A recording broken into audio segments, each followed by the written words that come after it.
السلام علیکم و رحمت الله. دوستان گرانقدر، امید دارم که در این ها به هوای سرد لباس عافیت بر تن داشته باشین. امروز آمدیم به خانه یکی از فامیلایی که واقعا ضرورت دارن در آب هوای سرد، در زمستان خیلی سرد دچار خیلی مشکلات هستند. قسمی که ما از اطفال سوال کردیم، از مادرشان سوال کردیم. پدرشان کسی است که کبار، یعنی موادی که از روی سرک جا جمع میکنه، بعد از او مواد اولیه ضرورت که دارن طبق روزانه استفاده میکنن. قسمی که شما در تصویر میبینین ما برشان مواد گرفتیم، مانند آرد است، روغن است، نمک، بوره همشه گرفتیم.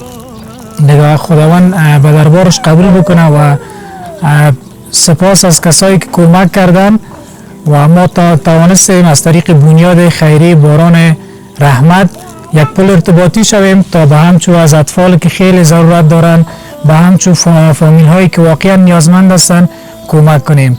دیگه خداوند شما را عزت نصیب بکنه. خوش و پیروز و کامگار باشین. خداوند نگهدارتان.